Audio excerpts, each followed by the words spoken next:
pasó que nosotros estábamos haciendo un montaje, estábamos 2-3 días, ya había nacido Bruno y de repente me llaman a la metalurgia, se murió un viejito y le dio un infarto. Eran las 7-8 de la noche. Chuta, dale, me dice, que sorry, te tengo que dejar, ella cesárea.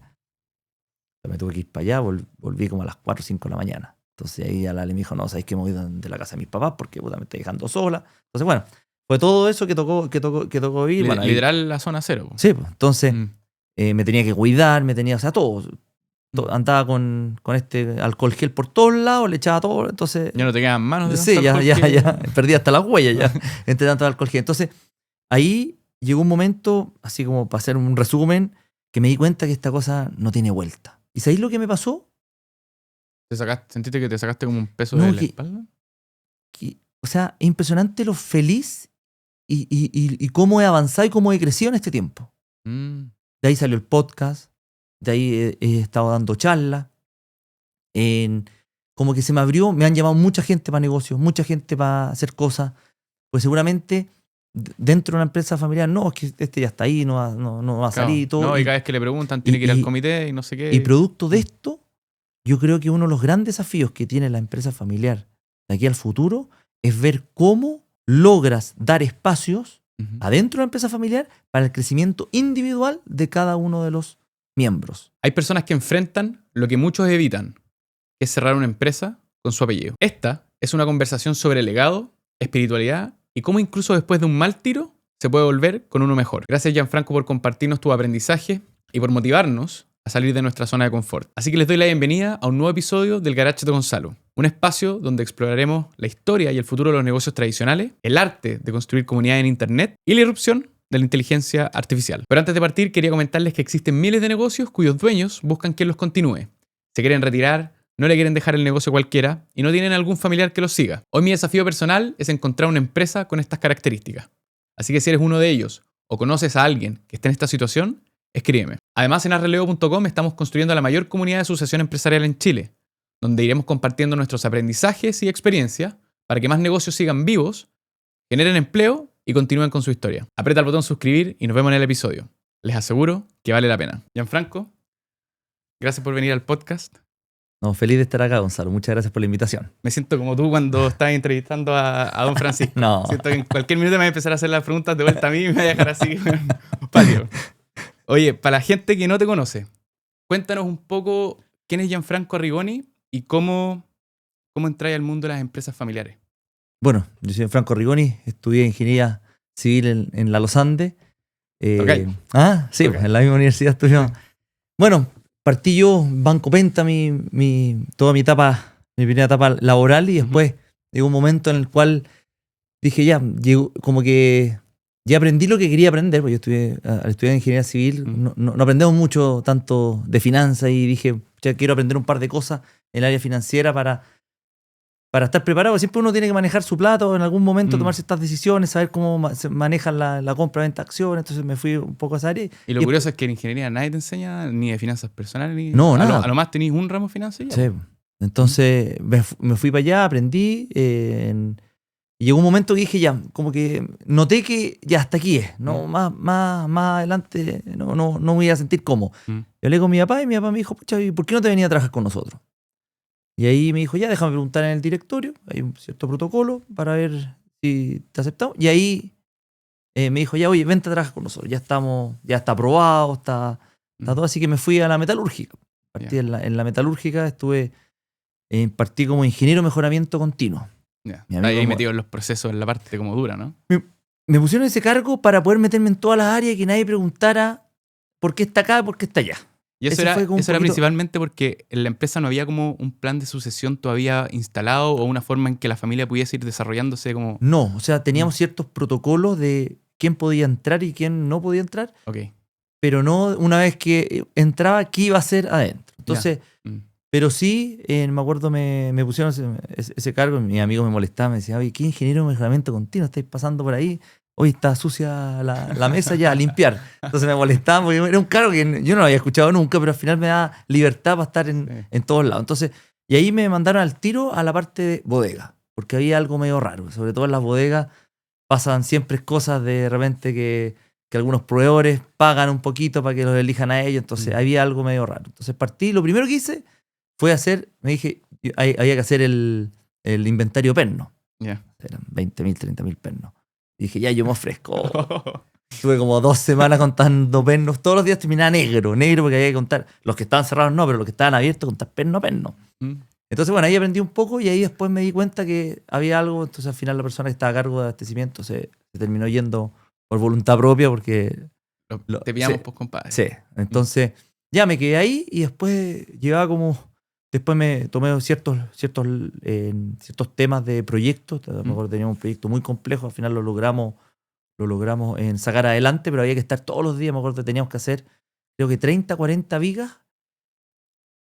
Parecidas, no iguales, pero... Y tenían unas alas hacia abajo que no las podías apoyar. Entonces era todo complejo el movimiento y todo. Pero solo como contexto, para la gente que no cacha bien qué hacía Arrigoni Metalúrgica. Arrigoni Metalúrgica, sí. ¿Cuáles eran las líneas de negocio en general de esta empresa? Cuando yo entré, existía el grupo Arrigoni. ¿Sí? Estaba el grupo Arrigoni en la cual teníamos la planta metalmecánica, que fabricábamos estructuras metálicas. ¿Que es como una maestranza, sí? Que es como una maestranza, sí, okay. En la cual proyectos mineros, en puente, hay un puente ahí en Curacaví, camino a Viña, que sale todavía a Arrigoni, sí. En el aeropuerto, el aeropuerto antiguo también lo hicimos nosotros junto con otras metalúrgicas, y el último lo hicimos solo.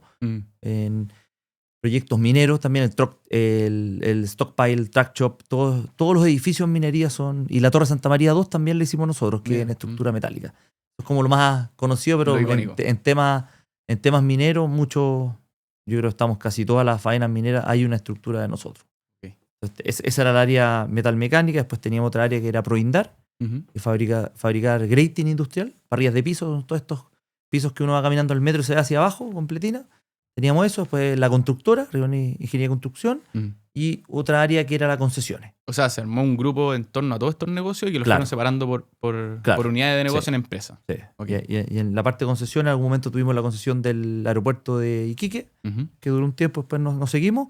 Y también ahora tenemos la concesión de un barrio industrial en Coyahuasi, el barrio Ujina, que nos deben de quedar unos 12 años. Entonces yo entré en la parte metalmecánica, y después de ahí llegó un momento que me acuerdo el presidente del directorio, Juan Antonio Guzmán, me llama y me dice, oye, ¿sabes qué? Te necesitamos en Proindar, que es la empresa de... Que entre paréntesis, el directorio no era solamente compuesto por miembros de la familia, sino que era externo. Nosotros teníamos 3 de la familia y 3 externos. Bueno. Entonces el presidente, que era externo, me dijo, oye, ¿por qué te necesitamos en Proindar? Porque ha perdido poco y ha perdido un poco, no sabemos bien los números, como que...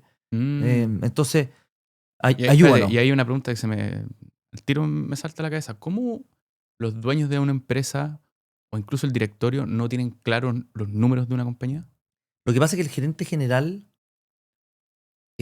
En ese momento era un gerente general para el porte que Proindar fue en algún momento. Y cuando creció mucho, como que le quedó un poco grande. Entonces, y le quedó grande porque no tenía las herramientas más que... Entonces, el tema de los números me refiero, no que oye que de repente que ganaban 5 y él decía 10. No, en los números las proyecciones hacia adelante, como la visión un poquito del negocio. El número en ese sentido.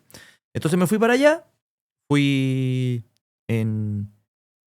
primero como gerente de planificación y desarrollo, y me fui a hacer cargo un poquito a ayudarlo a él en los directorios, a entender un poquito cómo presentaba los números y todo. Entonces, es como su mano derecha. Su mano derecha, sí. Entonces empezamos a entender un poquito hacia dónde íbamos, todas estas cosas. Y ahí resultó que empecé a entender que, claro, que hacía proyecciones, pero realmente no las aterrizaba. No eran tan reales, como un poquito soñador. No. Entonces ahí empezamos a ver los números y ahí el director empezó como a cuestionarle los números, y ahí como a cada vez más, y ahí llegó un momento que al final él dio un paso al costado. Y en ese momento llegó un gerente general de la metalúrgica, alguien que trabajó ahí en la metalúrgica, vino de gerente general, así que estuvo trabajando, y yo después de ahí pasé como a gerente comercial. Me metí en el área comercial, y empezamos a ver, porque había que hacer todo un tema de dar a conocer las parrillas. En algún momento nosotros, como la metalúrgica, tenía mucha pega y mandaba a subcontratar mucho trabajo. Proindar empezó a comprar máquinas y empezó a hacer ese trabajo que lo mandábamos a externos para que lo hiciéramos Perfecto. O sea, pasaste a ser como proveedor del mismo grupo. Sí. Entonces ya empezamos ahí a andar y llegó un momento en el cual ya la metalúrgica no tenía tanto excedente. Entonces nosotros teníamos que salir a buscar al mercado. Y ahí me tocó hacer esa pega. Y ahí una de las cosas... Y ahí, solo para interrumpirte un poquito, ¿ahí sentiste que erais mucho más afín al lado comercial que al lado financiero, que por donde partiste es como tu camino? Sí, de todas maneras.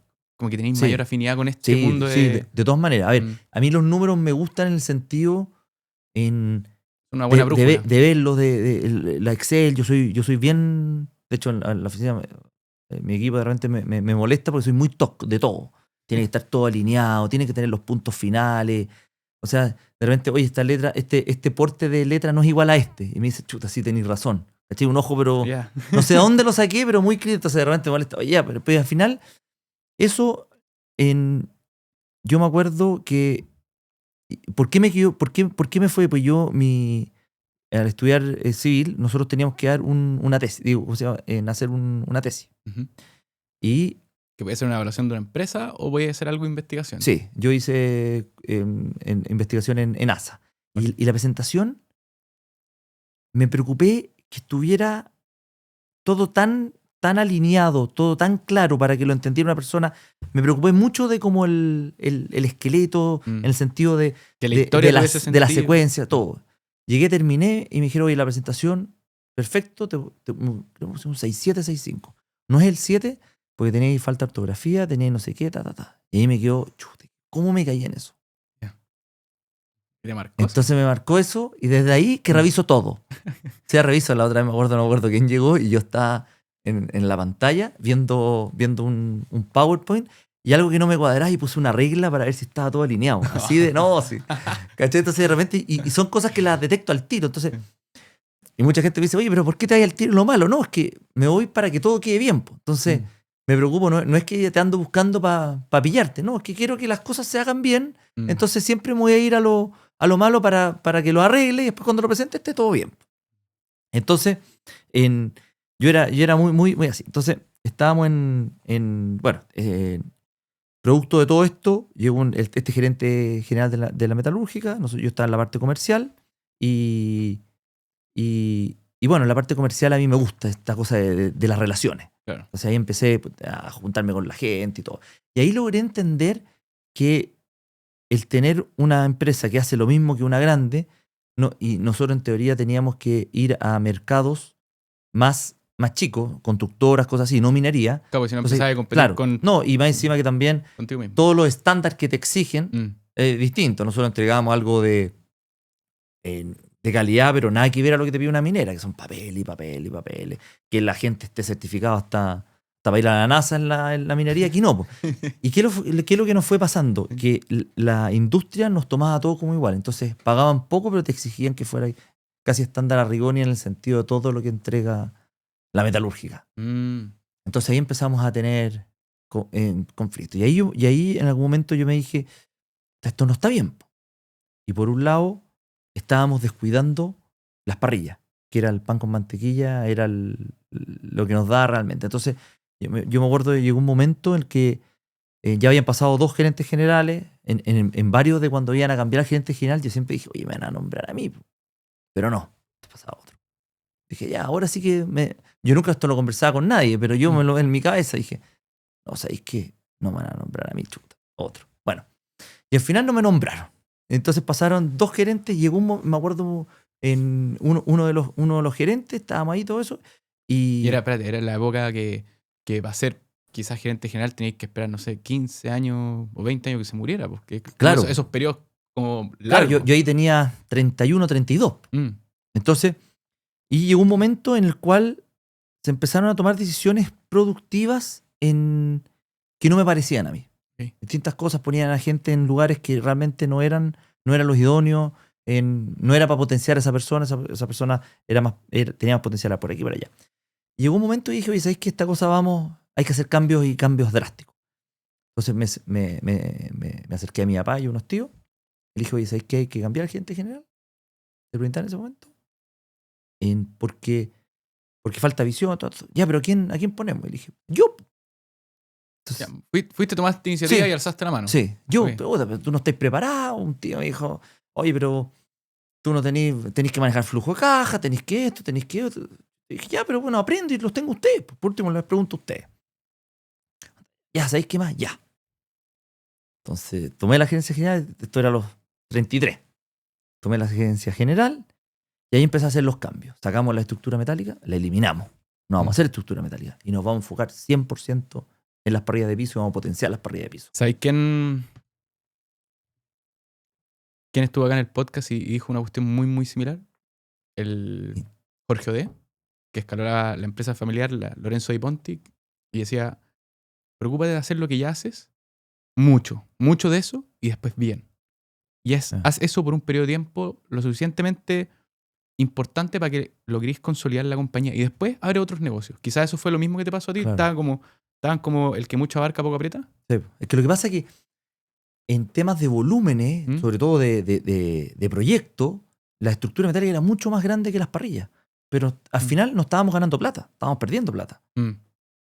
Entonces, ya sabéis qué más. Y aparte que yo me di en esa parte comercial, es súper difícil vender con algo que no estáis convencido y que el mercado, pues el mercado, a ver, para bien, que hay cosas buenas y cosas malas, pero el mercado siempre nos ha visto son arrigones. Da lo mismo si es la metalúrgica, si es la constructora. Es un estándar. Sí, no, y es como la misma empresa, como para el mercado, todo es la misma empresa. Hemos tratado de...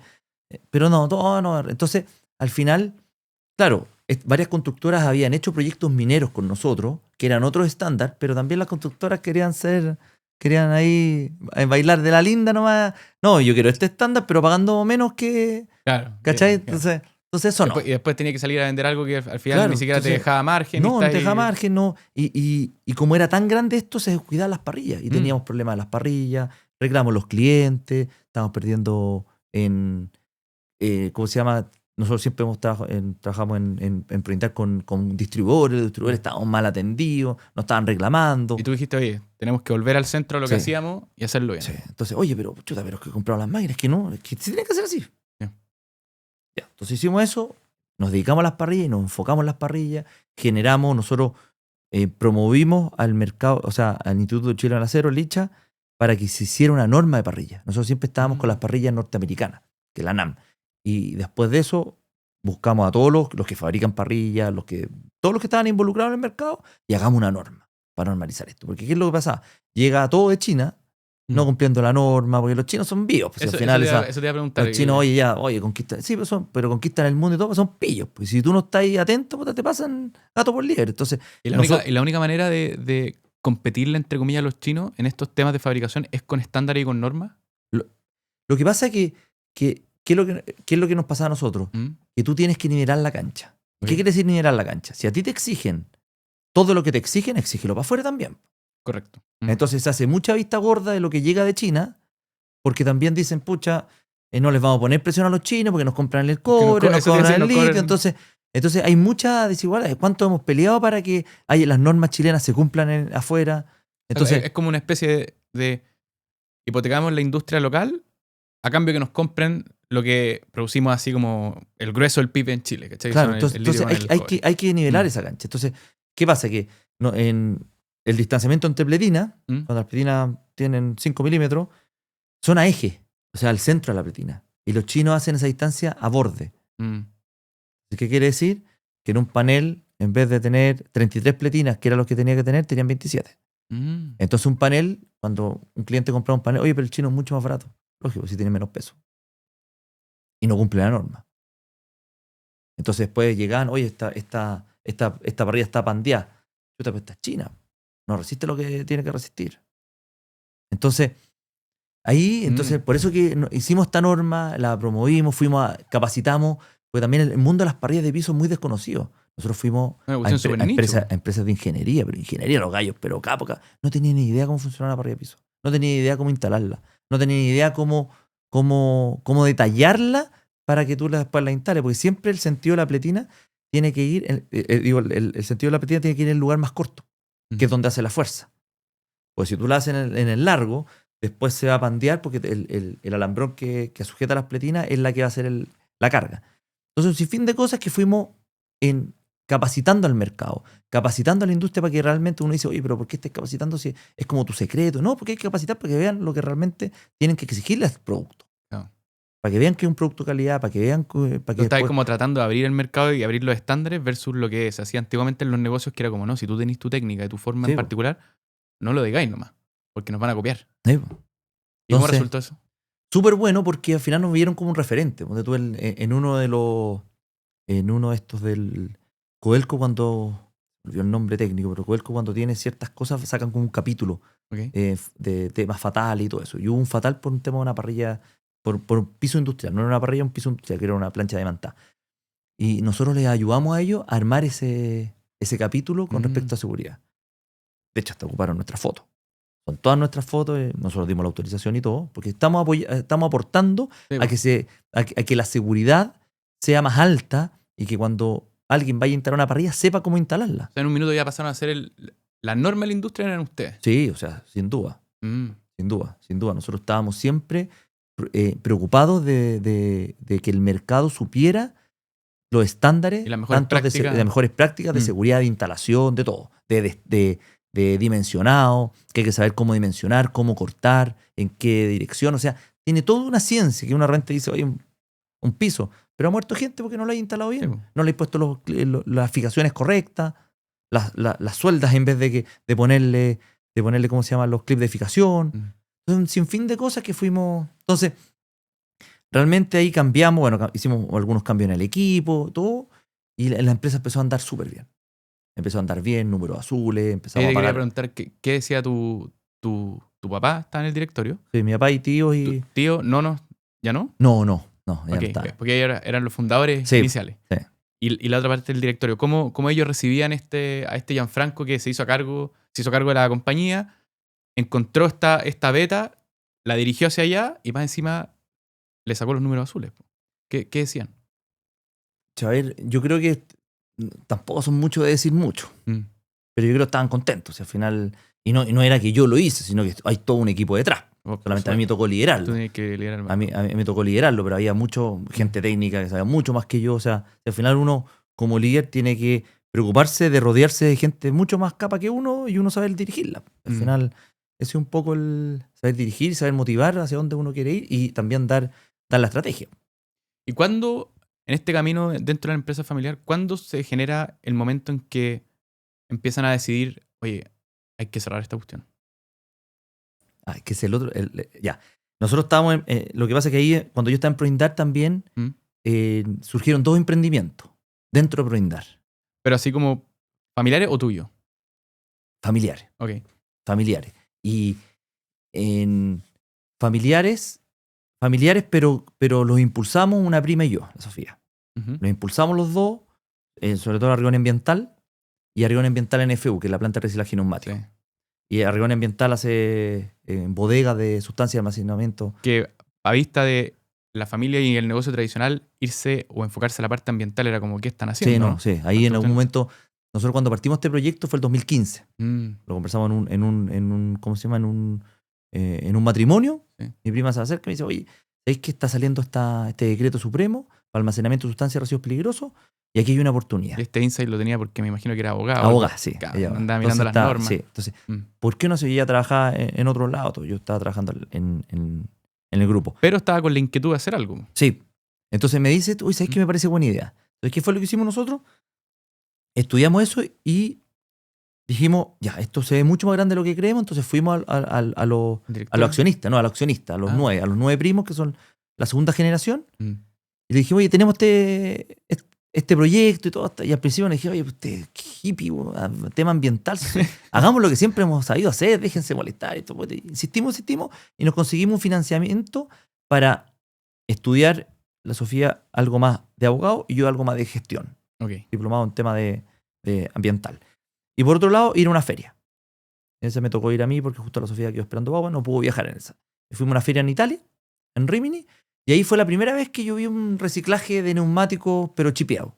Y ahí como que me quedó un poquito en la retina. Después volvimos, empezamos a armar el proyecto, ya estábamos armando, ya estábamos viendo un proyecto ya con servicio, como bien grande, pero dijimos, ya para ir convenciendo a los papás, metámosle acero. Entonces las bodegas las diseñamos. Que de alguna manera en esta cuestión acero. tenía que ser complementaria al Claro. negocio que ya estaba funcionando. Y Sí, entonces pescamos eso, acero, parrillas de piso tenían, porque Mm. tú tenías que tener una ¿cómo se llama? Una piscina de contención por si hay un derrame que hay ahí, y las parrillas arriba. Entonces empezamos a presentar esto, y me acuerdo que esto era un jueves, un directorio un jueves, que era como el directorio final, si la aprobaba o no la aprobaba. Y pasaron dos cosas. Una, yo estaba en un asado con la casa de un amigo, estaba dando unas copas de vino, todo feliz, y me llama la Sofía y me dice, oye, pucha, ¿por qué no lo aplazamos esto? Porque, pucha, es mañana la presentación, como que... Y yo le entonces, digo, no, pucha, ¿por qué no hacemos esto? Y dije, Sofía, si hacemos esta cosa, vamos a perjudicar a toda la generación, vamos a perjudicar a todos, así que no. Y le corté, ni siquiera le di opción de que me dijera nada. Seguí yo mi asado, y al día siguiente tenemos la presentación, todo, y nos aprueban. La segunda cosa es que nosotros ya teníamos una orden de compra. Mm. O sea, si no nos aprobaban eso, no sabíamos qué íbamos a hacer con esa Sí, orden de compra. Y ese fue nuestro primer cliente. Así que ahí nos aprobaron. Esto fue el 2018, partió. Ujú. O sea, se demoraron como 3 años en convencerlo. Sí. Entre el mal proyecto, Entre el mal las proyecto, pucha, conversaciones. al principio nos tiran para, oye, no sirve y todo. Entonces empezó a andar. Después también en el directorio, habían directorios que nos decían, oye, porque ya, estaban dando, pero también costaba, porque teníamos que meter algo de estructuras metálicas, algo ambiental que no iba a creer esto, que ellos nunca se han dedicado. Entonces costó el tema de echar a andar esto, y llegó un momento que en un directorio nos dijeron, oye, ¿cuándo le ponemos el pijama de palo a esto? Como diciendo el ataúd al proyecto. Chute, nosotros ahí, nada. Pero después ya con el diario El Lunes uno lo agradece porque realmente nos forjaron un carácter y un cuero de chancho que vamos a aguantar. ¿Cómo convencieron, no sé, a los accionistas, al directorio de esta volada hippie, que así los miraban, sobre todo en una industria que ustedes no manejaban, para que les dieran el vamos? ¿Qué hicieron?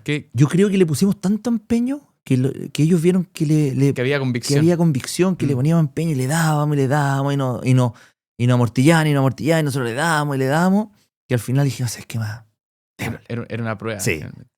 Y después también, el 2019, partimos nuestra planta de reciclaje neumático. Okay. Que también fue eso también, oye, pero que reciclaje neumático, si nunca lo hemos hecho. Y ahí nos asociamos con Arturo y Miguel, nuestros socios actuales, que ellos ya tenían una experiencia.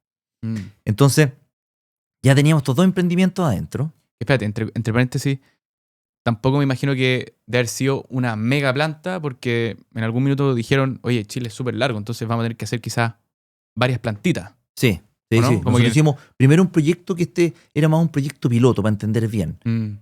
Y aparte que nosotros, si pensábamos que nos iba a costar 10, nos terminó costando 25. Y si creíamos que nos íbamos a demorar 1, nos terminamos demorando 3. Por todo el tema, bueno, todo partió antes del estallido social, antes de la pandemia, la permisología, que aquí en Chile es un desastre. Eso es un desastre. O sea, como que aquí quería hacer negocio y hoy en día también está complicando el servicio de puesto interno, que te está jodiendo, pero por todos lados. No quiere el servicio de puesto interno y la permisología no quieren que hagamos negocio. Exacto, tal cual. Realmente como que... Hay impuesto todo. O sea, tú decís, pero ¿qué están pretendiendo? No están permitiendo que hagamos negocio. Entonces al final uno dice, oye, pero... Entonces los que sacan realmente los negocios hay que sacarse el sombrero. Porque con toda esa adversidad, ya lo complicado de emprender, de conseguir un modelo de negocio, conseguir un producto o un servicio, financiamiento, cliente, que te crean y todo, y más encima tenés la permisología y tenés esos puestos internos que te molesta por todos lados. Esa es la capa del Estado que no te está dejando avanzar, pero cuando avanzáis, recauda impuestos. Sí. Entonces es una cosa que realmente... Una locura. Entonces, pero bueno, y ahí llegó un momento en el cual nosotros teníamos harto contacto en la metalúrgica y todo, y en la metalúrgica, oye, sabéis que las cosas no están buenas en la metalúrgica. Pucha, ahí empezamos a ver, yo empecé a averiguar, a juntarme con gente y todo, y dije, ¿sabes qué?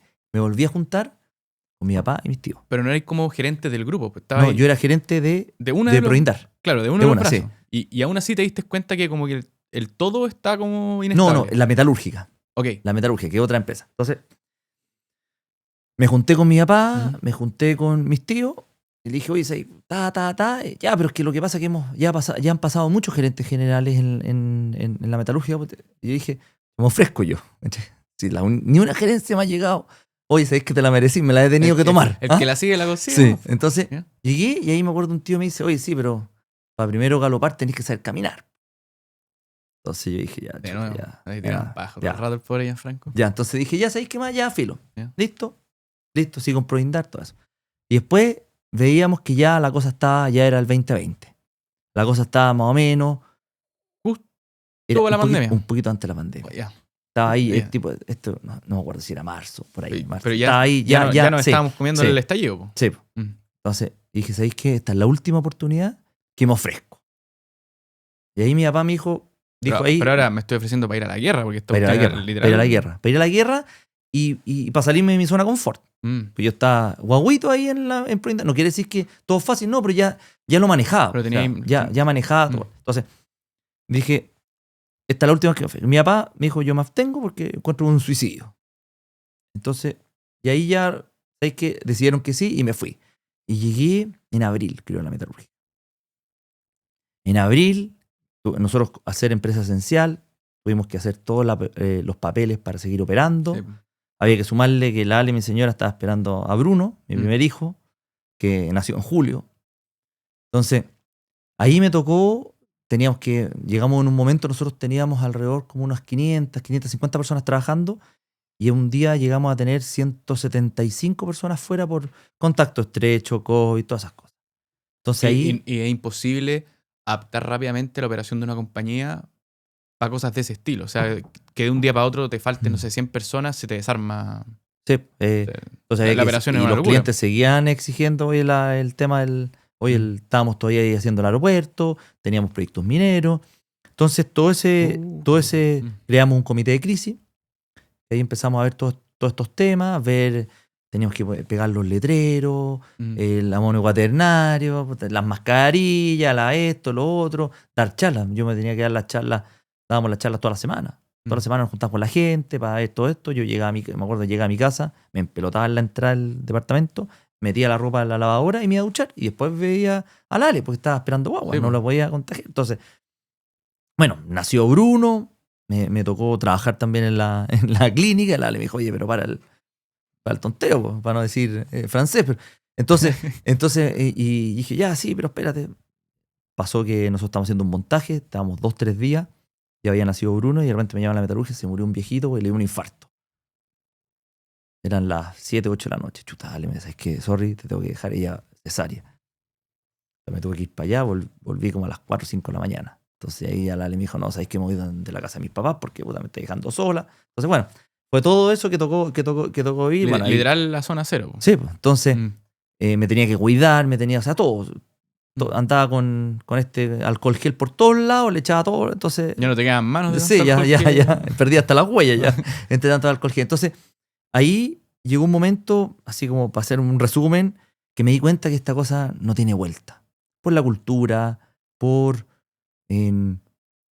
muchas cosas que habían quedado. Yo creo que aquí, ¿cuál es el gran aprendizaje? Primero, cuando uno hace una sucesión, tienes que no solamente preocuparte de la familia, sino también de la organización. Ok.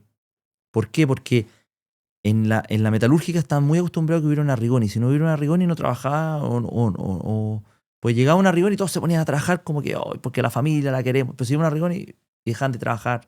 Como que... O sea, si no había un gerente Arrigoni, funcionaba el 30%. Le hacían la cama a alguien externo. Entonces también nosotros, también el preparar para una sucesión es también preparar a cada uno de los trabajadores que puedan valerse por sí solos. No uno darle instrucciones.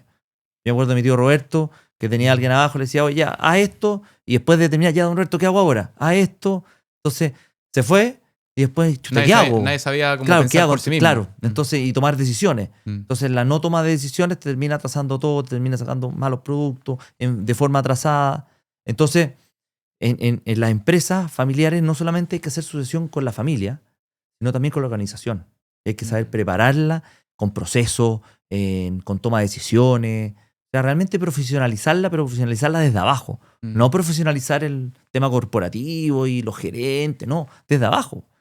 Que los viejitos de abajo sepan tomar decisiones o sepan qué decisiones pueden tomar y cuáles no. Dejar todo con un poquito más raya la cancha. Entonces ahí yo les dije, ¿sabéis que esto no...? Pero espérate, tu análisis fue como con los dos lados del libro. En el fondo, ya, culturalmente la organización no está preparada para una sucesión y por otro lado, el flujo no está dando. El flujo no está dando, pero también el mercado, o sea, se juntó todo. Se juntó como la tormenta perfecta, la competencia china. Siguen llegando cosas de China y todos sabemos que en China subsidian todo, la luz, el agua, el terreno. Entonces los gallos trabajan ahí A mí me tocó ir a China. Yo vi gallos soldando. Aquí nos ponen permiso, claro, y allá los subsidian. Sí, pues entonces yo vi chinitos soldando de rodillas las parrillas con... Claro. Entonces, claro, competir contra eso es imposible. Entonces pasó eso. El tema también, la planta se construyó y se pensó por un Chile que nunca llegó.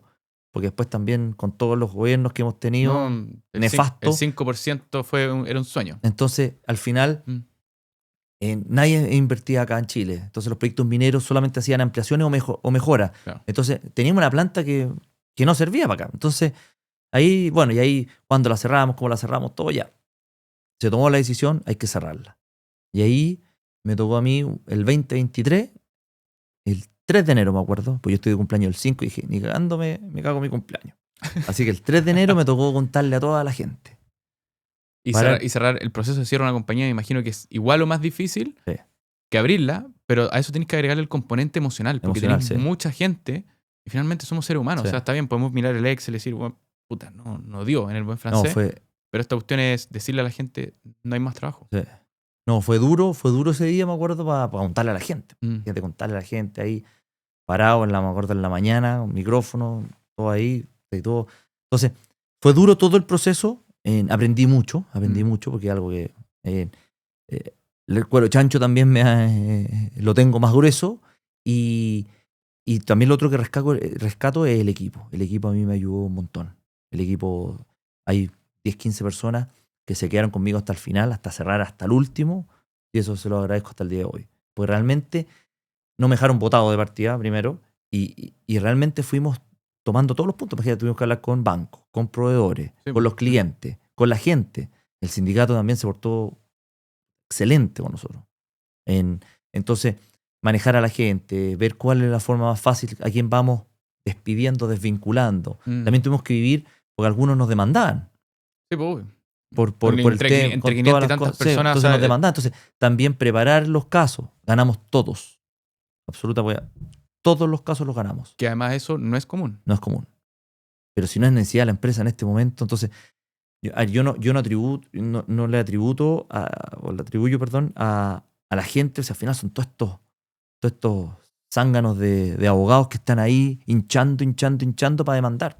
Que al final son estos caras que casi se te paran afuera de la empresa. Sí, oye, demandemos. Entonces, oye, si es mi plata, ni uno le fue bien.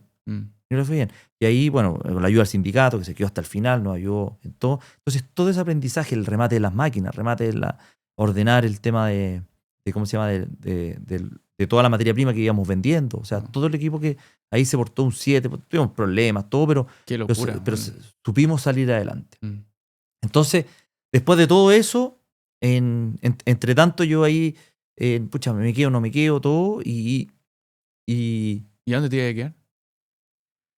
Yo le había puesto... le iba a bajar la cortina. Claro, yo había propuesto a la familia poder armar un corporativo en el cual ordenar las líneas de negocio. Ordenar las líneas de negocio, crear canales de comunicación para que la tercera generación esté más informada. ¿Que tú eres la tercera generación? Sí, yo soy la tercera generación. Para que mi generación esté más informada, crear una especie de capital semilla para promover el emprendimiento adentro, para que emprendan más adentro y darle todo el know-how como grupo. Bueno, un sinfín de cosas. Espérate, te puedo hacer una pregunta ahí, Gianfranco.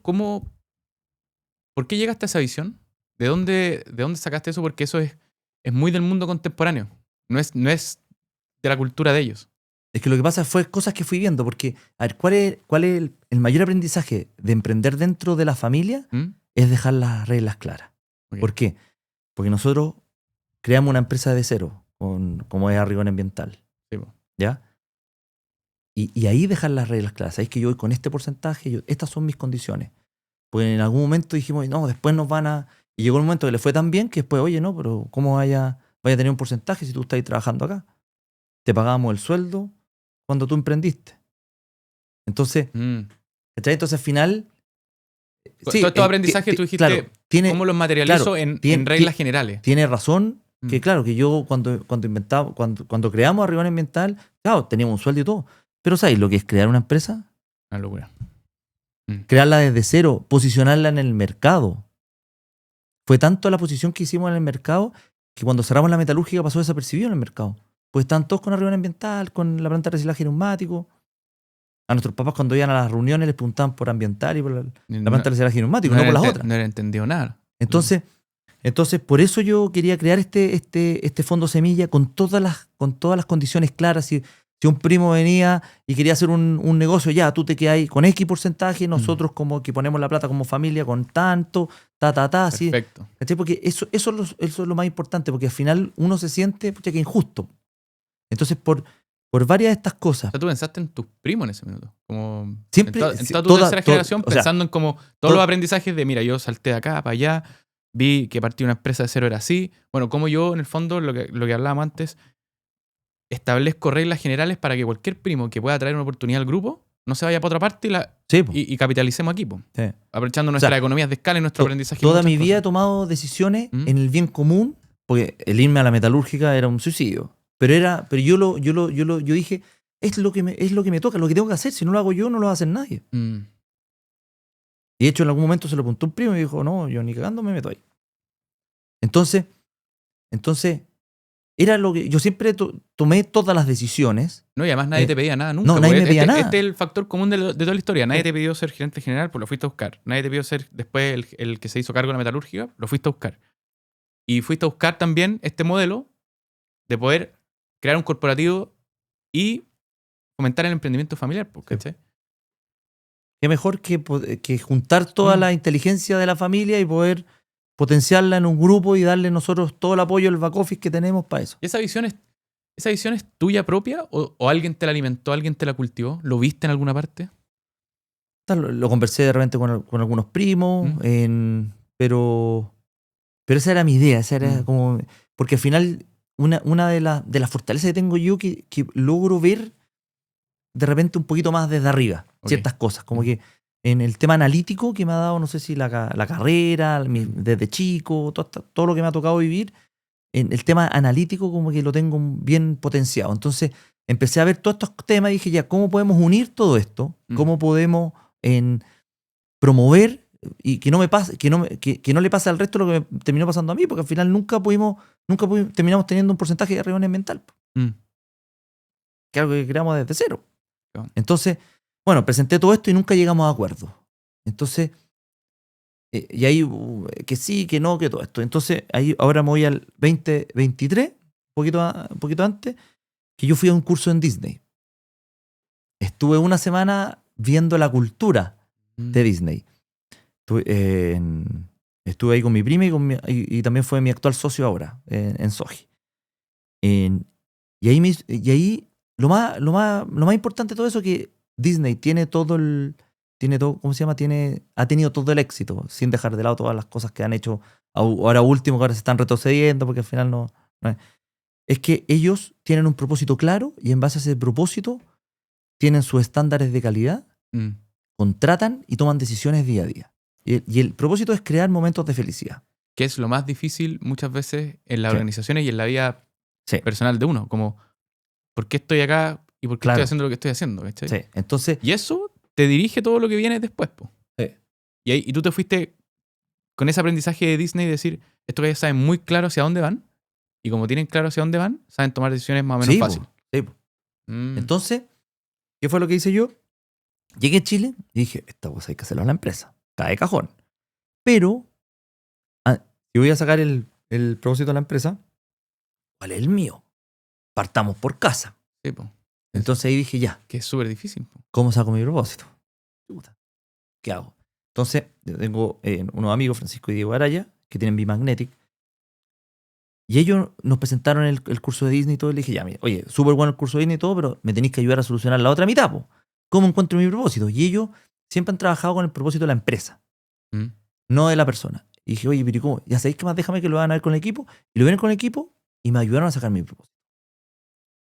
Entonces... Es curioso que alguien te ayude a entender para qué viniste y a qué viniste.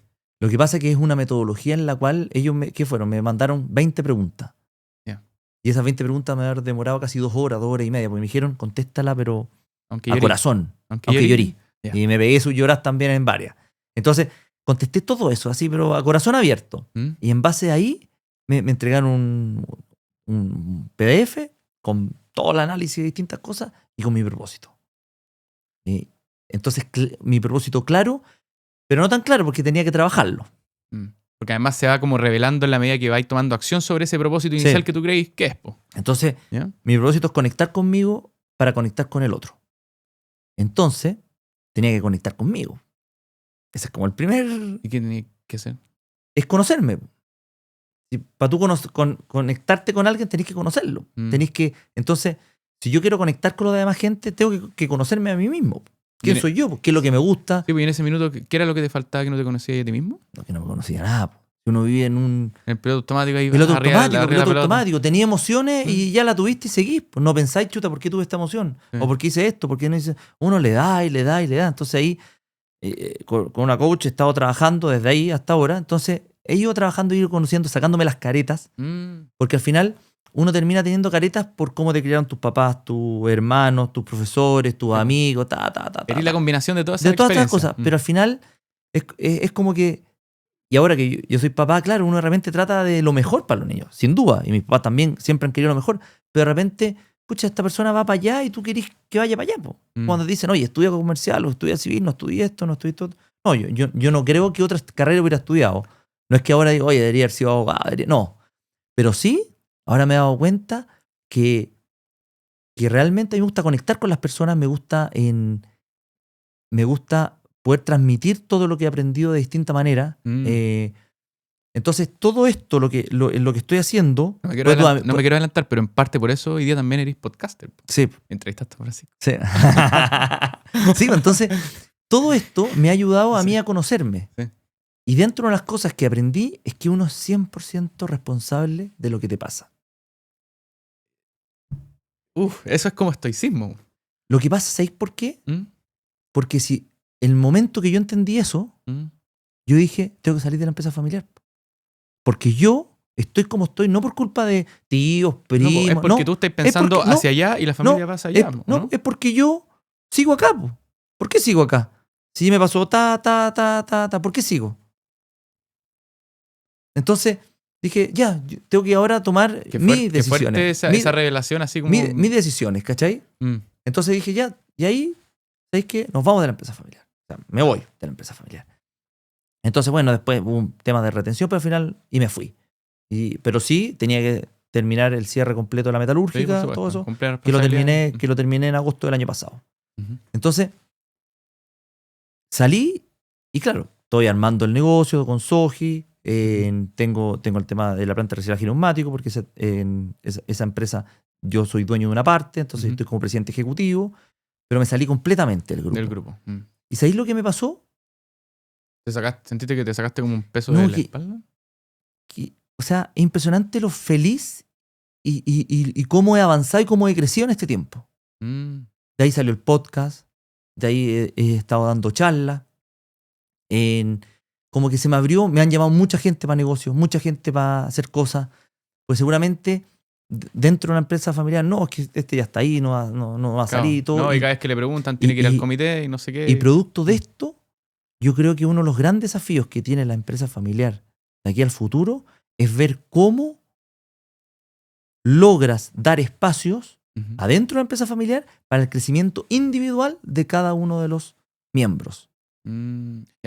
Ya me quiero meter en el tema de la empresa familiar, porque además ahora eres director de la AEF, que es...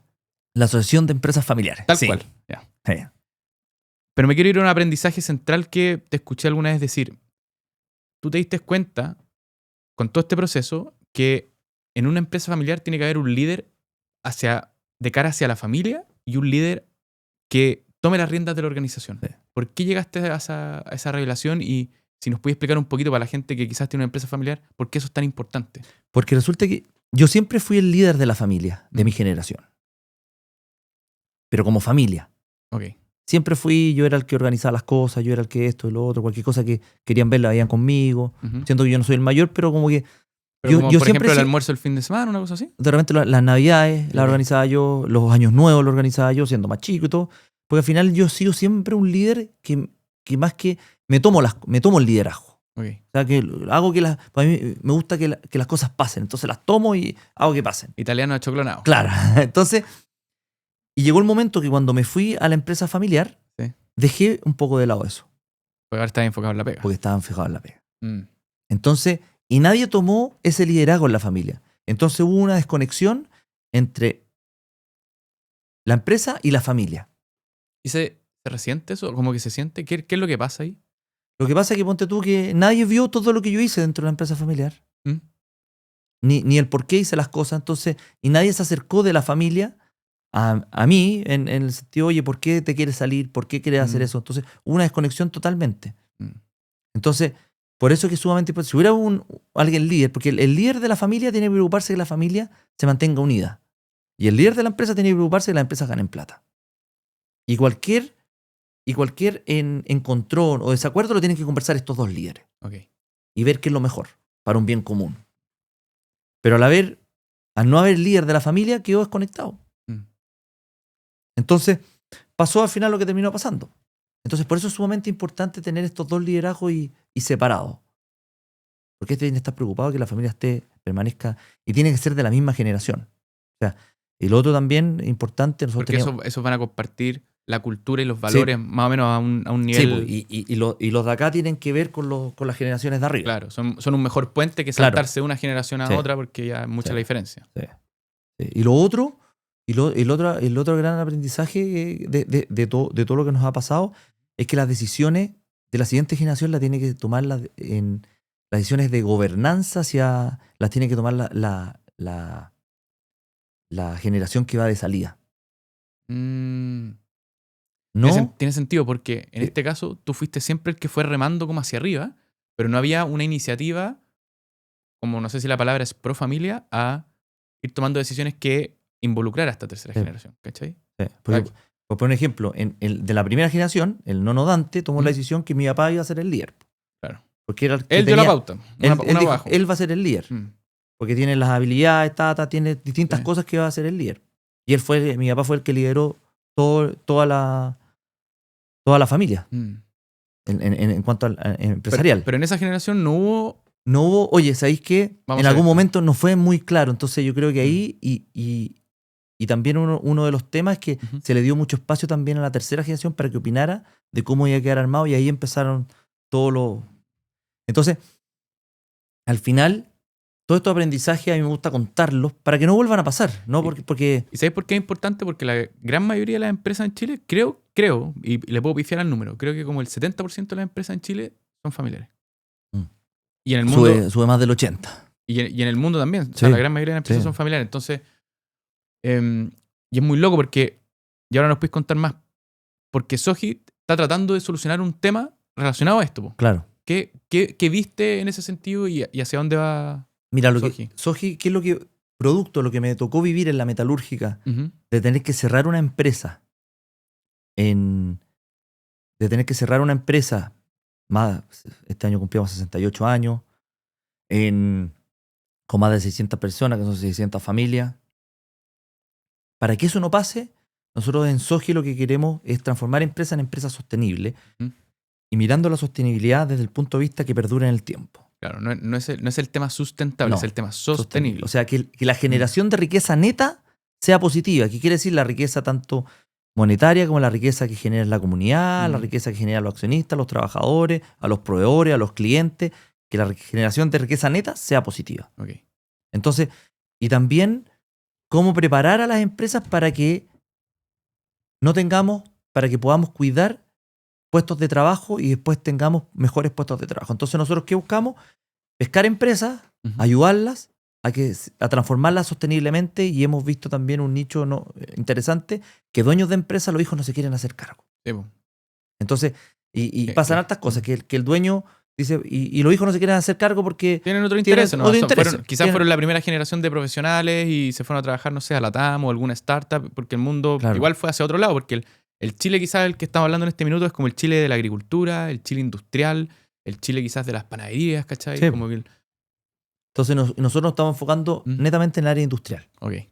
Entonces ahí vemos un nicho de poder ayudar a este dueño o dueña de empresa para ver cómo poder transformar esta empresa, ya sea comprándosela, ya sea ayudándola a vender. Porque también, ¿qué pasa? Que cuando estás solo, el querer venderla también es perjudicial. ¿Por qué? Porque si te enfocas mucho, en la venta descuidas el negocio. Tal cual. Entonces necesita un acompañamiento. Entonces por eso estamos viendo cómo poder ayudar a estas empresas para que estos puestos de trabajo no se pierdan en el mediano o corto plazo. Y es muy loco porque en la AEF se predica que las empresas familiares se mantengan sostenibles en el tiempo, pero también uno entiende que no todas van a ser sostenibles en el tiempo porque la misma familia tiene estos conflictos de que no van a tener sucesión y tienen que encontrar una manera de hacer un relevo. ¿Cuáles son las preguntas que se tiene que hacer un dueño de empresa que ve que sus hijos no necesariamente se van a hacer cargo del negocio? Primero es es juntarse con los hijos. Esto hay que involucrar a los hijos para ver. Sí, o sea, la decisión no la puede tomar solo. Porque porque esa persona se puede morir hoy día, se puede morir mañana, o se puede morir pero tiene que involucrar a la siguiente generación para decir, ya, ¿ustedes están interesados o no están interesados? Si no están interesados, veamos cómo profesionalizamos esto. O, ¿sabéis que no tienen ni interés? Bueno, entonces, ¿cómo la vendemos? Claro. Pero yo veo que ahí como que el desafío es que si decidís profesionalizar una compañía cuando ya tenéis sobre 60, 65 años, es como quizás eso no es lo que ellos quieren. No quieren darle de nuevo la vuelta a esa compañía y quizás la venta es la alternativa. Sí, o sea, y hacer una buena transición para que la marca y todo el legado que crearon siga siendo sostenible en el tiempo. Sí, o sea, va a depender mucho distintos factores. Esto no es una receta más encima que... Por supuesto. Una de las cosas que tiene la empresa familiar, que todas las empresas familiares tenemos los mismos problemas, pero no todos se resuelven de la misma manera. Tal cual. Somos todos muy distintos. Tenemos distintos intereses, distintas familias, distintas cosas. Entonces el poder darse el tiempo de sentarse y discutir esto ya es un paso, pero inmenso. Y el otro, que es fundamental, es que las generaciones tienen que entender que se necesitan las unas a las otras. Porque la generación mayor no es la que se sabe todo. La generación menor no es que los viejos están obsoletos, sino que hay que trabajar en conjunto, porque las dos se complementan demasiado. Pues la experiencia no la tienen la abajo, y la experiencia es valiosísima. Pero aquí también tienen todo lo que viene para adelante. Claro. Inteligencia artificial, ellos están mirando automatización. Entonces también cómo eso logras hacer un engranaje que pueda funcionar. Y por eso que es sumamente importante, y en la Asociación de Empresas Familiares nosotros ¿qué buscamos? Esos puntos de encuentro. O sea, encuentro es un ecosistema de confianza en la cual hay distintas familias en distintas etapas, pero compartimos las experiencias, compartimos las cosas buenas y las cosas malas, para que otras familias no las cometan. Si al final esta cosa, y por qué también estoy contando todo eso, no es que tenga rabia, no. Es un tema que realmente a mí me interesa que la gente sepa. La gente sepa para que no cometa los errores, porque realmente a mí me da una pena tremenda. Yo siempre he sido en el tema de la empresa familiar, y ahora estoy armando mi propia empresa familiar, porque creo en la empresa familiar, es lo que se necesita en Chile. Porque al final, si Arrione Metalúrgica no hubiese sido empresa familiar, no le hubiéramos pagado a toda la gente. Ni a toda la gente, ni a todos los proveedores, ni a todos los bancos. Entonces, cuando son las empresas que no son ni una familia, ya muy a quiebre, listo, chao, y sonaron todos. Claro. Pero aquí, y siempre lo he dicho, estoy muy, muy orgulloso de mi familia, que dijo, no, es que aquí hay que pagarles a todos. Y por eso se le pagó. Se tuvieron que vender cosas, porque al final tener el efectivo para poder pagar todo lo que hay que pagar, se empezaron a vender cosas para poder... sido grande. Para pagarle a toda la gente, para pagar a todos los bancos, para pagarle a todos los proveedores. Entonces la empresa familiar es pero importantísimo, pero también tenemos que estar conscientes de qué cosas hablamos, qué cosas nos preparamos y cómo nos estructuramos hacia el futuro para que perduren el tiempo. ¿Y sabéis por qué es súper interesante esto, Gianfranco? Porque estamos viendo un fenómeno demográfico en que tenemos mucha gente de este Chile industrial, agrícola, etcétera, que nacieron entre probablemente el 46 y el 64 y están en una etapa más o menos crítica de su vida para saber qué hacer y cómo traspasar la compañía al que venga, sea a la misma familia o sea buscar una alternativa con terceros, ¿cachai? Pero por el lado, me quiero ir un poquito al lado de las empresas familiares. ¿Cuánto tiempo y qué preguntas se tiene que hacer una empresa familiar que quiera hacer la sucesión y que quiera entrar en ese plan? Mira, como te dije un poco que no hay recetas, pero algunos dicen que te puedes demorar fácil 10 años en una sucesión. Fácil. Porque no es una cosa en trabajar en conjunto, es trabajar distintas. Porque ¿qué es lo que pasa? Que tú tienes que ver primero quién de tu familia está preparado para lo que realmente se viene hacia adelante. ¿Cuál es tú tienes que involucrar a la familia? La otra escuché y me parece una muy buena idea, es que tú tienes que repartir dividendo, aunque sea poco, siempre a los niños. Pues sienten ese sentido de pertenencia. Mira. Aunque sea $100 al año. Sí. Mira, pero viajan y se compran algo con $100 y saben que se lo dio la empresa. Claro. Ese sentido de pertenencia lo tienen que tener desde chico. Claro, y que si la empresa familiar en este caso tenía un campo, como que el niño entiende, o ya el joven adulto, que de ese arbolito, puta, a través de todos los procesos de la compañía, le llegaron los $100 a final de año y con eso... Y con eso compró algo, claro, regaló algo. Entonces, ese sentido de pertenencia es importante. Y lo otro, que nosotros como generación tenemos algo que estamos mejor preparados que la generación anterior, que es el tiempo y la conciencia de educar, de estar más cerca de nuestros hijos. No quiere decir que nuestros papás estuvieron lejos, pero hoy en día, yo me acuerdo, mi papá trabajaba hasta los sábados, entonces llegaba los domingos, entonces yo compartía poco con él. Entonces, los domingos dormía probablemente. Claro, entonces, ¿qué hacía yo? Iba a trabajar todos los veranos para verlo, o sea, para estar con él. Y después el golf me dio mucho. El golf me dio mucho cercanía con mi papá, porque fuimos campeonatos, viaje y todo, entonces me ayudó mucho. Entonces, ¿y qué pasa? Que hoy en día uno está más consciente del tiempo, de estar con los niños. Entonces uno puede ir preparando a los niños de la manera, con valores, sobre todo con valores, con la manera de ver las cosas, cosa que después las transiciones, porque nos va a tocar que capaz que en una empresa familiar estén trabajando 3 generaciones, como lo que le pasó a la reina Isabel. Reina Isabel, Carlos y William. Claro. Y va a pasar eso, capaz que estén 3 generaciones trabajando. Entonces hay que saber aprender a trabajar, ver lo bueno de cada una de las generaciones, porque cada generación tiene algo pero invaluable. Y hay que saber potenciar eso.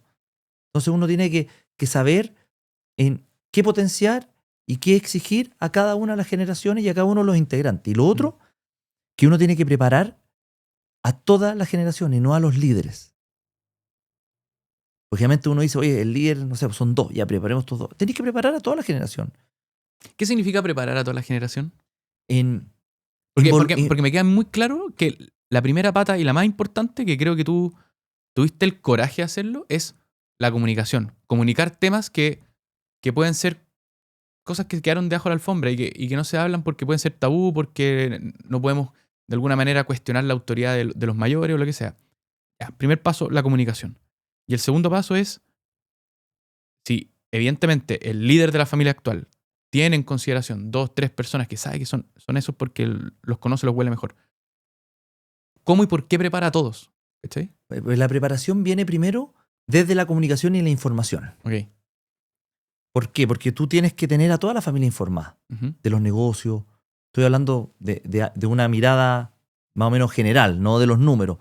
Pero si tú eres dueño de una aerolínea, tu familia es dueño de la TAM y sacan un avión eléctrico y tú como dueño, tú no estás ni en el directorio ni nada, pero te enteráis por un amigo o por la prensa que sacaron un avión eléctrico, te da lata. No te gusta quedar mal con eso. No, porque te viene un amigo, hoy sacaron un auto eléctrico. ¿Cuánta autonomía tiene? Y tú, chuta. Mira, ¿sabéis qué? Me acabo de enterar. Es distinto cuando, este es un avión eléctrico que tiene una autonomía, no sé, pues para llegar de aquí a China. No, y eso se carga, Te cambia, pues. Te sentís partícipe de esto. Entonces, eso por un lado. Lo otro es saber escuchar a todos. Pues todos tienen distintas opiniones. Y no porque la pura tontera no le hagáis caso. No. Hay que saber escuchar a todos. Hay que ver después cómo canalizarlo y todo. Pero por eso que el líder de la familia tiene que hacer ese trabajo. Pues ahí lo que yo veo difícil ahí, que tenéis mucha razón, pero, por ejemplo, ¿cuántos son ustedes en la tercera generación? 32. Imagínate, pues, ¿cómo un líder, o quizás 2, pueden canalizar la voz de, no sé, sobre 15 personas? Ya me parece que puede ser un poco difícil, ¿cachai? Que lo que pasa es que tú puedes ser primero, nosotros al ser 32, tenemos muy separados varios segmentos. Nosotros, la diferencia versus la generación anterior, me puedo equivocar aquí en los nombres, en los baby boomers, aquí tenemos Z, X, millennial, centennial, entonces tenemos varias. Entonces tienen muy distintos intereses. Entonces hay que ver de agrupar estos intereses. Y de repente hacer, oye, 1 o 2 reuniones al año. Pucha, ¿qué opiniones, qué esto? Y ahí las vais rescatando. No juntar a todos porque si no va a ser un manicomio. No. Todo. Además, nosotros italianos gritones, entonces... Sí, sobre todo las familias descendientes europeos, que la conversación baja Sí, no es la norma. No. Entonces, el tener estas instancias, pues de repente hay voces que no quieren ni hablar, pues entonces también de los 32, capaz que no de los 32 querían hablar, pero sí de repente 20. Y de repente cosas, oye, ¿sabes que tengo esta inquietud? ¿Por qué se hizo esto? No, pues muchas veces la gente da por hecho cosas, que un poco, que es lo que busco yo en mi podcast, es que muchas veces nos quedamos con la portada del libro y no leemos el libro. Claro. Entonces, eso es lo que busco yo un poco con los invitados, que no nos quedemos con una portada que sale aquí o allá, sino vamos un poquito más allá, porque cada líder tuvo momentos difíciles, momentos fáciles, momentos muy complicados, decisiones que no fueron fáciles, pero hay un porqué. Que de alguna manera se ven siempre que están como Sí, arriba en la palestra, pero No. han comido una cantidad de... Sí, po. No vamos a pronunciar el francés, Sí. pero entonces al final, entonces muchas veces uno dice, no, este gallo molesta nomás. Pero no, capaz que tenga un punto interesante y si no lo tomáis, no le hace bien a la empresa, no le hace bien a la familia. Oye, y 10 años es un periodo de tiempo No, importante. ese te estoy hablando de 10 años que hasta se puede demorar 10 años. Okay. Pero para hacer una sucesión... Lo tiene que hacer solo la persona. Imaginémonos que es el CEO de la familia. El CEO de la familia, pero de los negocios, porque probablemente la gran mayoría de las familias no tiene un líder de la familia y un líder de los negocios, porque esta cuestión, imagínate, fue una revelación tuya a posteriori. Sí, pues no, con el diario el lunes. Claro, la práctica de la empresa familiar común y corriente no debe ser así, ¿cachai? O sea, este gallo que lidera a la familia en los negocios, ¿cómo se apoya y cómo parte este proceso de decir, ¿sabéis qué? Tengo que hacer la sucesión. Primero, y esto es una opinión mía, no es que esté un libro ni que yo tenga la razón, sino una visión mía. Primero, la persona que lidere esto no tiene que estar trabajando en la empresa. Porque si no va a descuidar la empresa. Porque el proceso de sucesión no es menor. Tú tienes que preparar hacia dónde quiere ir la empresa, qué es lo que pretendes tú con esta sucesión, qué le quieres dejar a la siguiente generación, cómo se lo quieres dejar a la siguiente generación. ¿Puede o no ser de la familia? ¿Podría ser un externo? Podría ser un externo, sí. Ah, ya, perfecto. Porque hay que armar eso. Es toda una estructura, con procedimientos, en todo el tema del protocolo. El documento en otra, Santiago Perry, un amigo colombiano que son como 150 en accionistas de su empresa del café y entre otras cosas. Él me dijo que lo más valioso de un protocolo familiar no es el documento en sí, sino el desarrollar ese documento. Porque al momento de desarrollar ese documento vienen todas las discusiones o los puntos de vista de toda la familia. Y el llegar a ese documento es producto de ponerse de acuerdo de muchos temas. Entra o no entra alguien no de la familia, sea un marido o una señora. ¿Qué le exijo a alguien de la familia entrar? Si no tengo un puesto, ¿lo contrato o no lo contrato? Claro. Entonces, y la otra vez escuché también que me hizo mucho sentido que uno tiene que respetar ¿cómo se llama? Los protocolos familiares. Si es que hay algo que no, por poner un ejemplo, alguien quería entrar, o por ejemplo quería entrar y no te exigía nada, estudiar afuera, y entra, pero se dan cuenta que tiene que estudiar algo afuera, toda esa persona no la puedes no dejar entrar porque está el protocolo que puede entrar. Después de que entre lo cambias. Okay. Que haya realmente consistencia en el protocolo, porque si no lo cumplí, ya nadie lo va a pescar. Claro. Entonces hay varias cosas, tampoco son tan complejas, pero hay que ser súper organizado, la comunicación y que alguien que esté... Y sobre todo lo que decía antes, o sea, que el líder de la empresa en este caso no pierda el foco. No. Pues si se descuida, oye, ya, pucha, juntarme con con el otro, ver todos estos rollos que siempre los hay, porque somos humanos, va a descuidar la empresa. Entonces al final van a tener todo desordenado acá y la empresa capaz que perdiendo plata. Oye, hablando de reglas, me diste el pase. Tú practicas un deporte súper bonito que es el golf. El golf, sí. Que, yo he jugado una vez, me llevaron casi por obligación y que soy un queso, lo tengo que admitir. Soy bueno para el tenis, pero y tenía como la técnica de agarrar el palo y todo el cuento. Pero el hecho de caminar la cancha así lejos y que se me fuera la pelota a los árboles, como que no era lo mío. El golf tiene una cuestión que a ti te ha enseñado que es muy interesante, que es un deporte en el que hacer trampa es muy fácil. Y tiene mucho sentido con esto que estás hablando de los protocolos. ¿Qué te ha enseñado este deporte que lo hayas aplicado en...? en tu vida. Mucho me ha enseñado. Mucho. Y aparte me ha dado mucho. Por lo que te comenté de cómo me acerqué a mi papá. Porque primero jugaba, todavía juego, pero jugué mucho cuando chico con mi papá, entonces lo conocí más, estuve más con él, hicimos muchos viajes de golf, a ver golf y a jugar golf.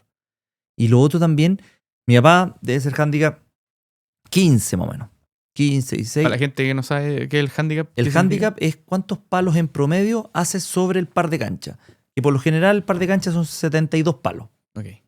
O 70, pero generalmente 72. Entonces, si él es handicap 15, hace 15 palos más de ese 72. Okay. Y yo debo estar ahora entre uno, más o menos. O sea, pues entonces, seco. Entonces, la diferencia es grande. Entonces, los campeonatos, generalmente uno tiene que, para ir al gross, que sin descontar este handicap, tienes que ir con dos muy buenos para poder. Pero yo siempre preferí jugar con mi papá. Y después de pensar ahora que las cosas las pienso, porque antes de piloto automático, dije, ¿por qué prefería eso? Y claro, era para estar con él. Porque era mucho más importante el camino, el jugar los 18 hoyos, que el resultado final, si ganamos o no ganamos. Claro. Entonces esa es la primera enseñanza que uno tiene que disfrutar mucho más el camino que el target o lo que estáis esperando ahí a final. Como quedar para algo. Sí, ese uno. El segundo es que la mente. El golf es muy mental. O sea, tenéis que estar ahí. Tenéis que estar presente. O sea, es muy importante. El tiro más importante que vas a pegar es el que viene ahora. Y muchas veces, de hecho en el golf, pasa mucho que partes con uno bajo par. O sea, un birdie, dos birdies, tres birdies, ya te creí del PGA y todo, y te fuiste al último hoyo y después así puras tonteras. Claro, porque te fuiste. Tu mente se fue mucho más adelante. Siempre hay que estar presente. Pero eso tú crees que es un factor común de los deportes que son más individuales, porque en el tenis, si te ponías a pensar en el próximo punto, se te fue el de ahora. El golf y el tenis son muy similares en ¿cómo se llama? En mentalidad. Automovilismo también. Sí. Te desconcentráis. Sí, también, sí. Pero el manejo de la mente en el golf y el tenis son... Bueno, todos te manejan, pero el golf es algo que realmente tú puedes tener todo, porque en el automovilismo sí te desconcentráis, pero es algo que no te desconcentrís.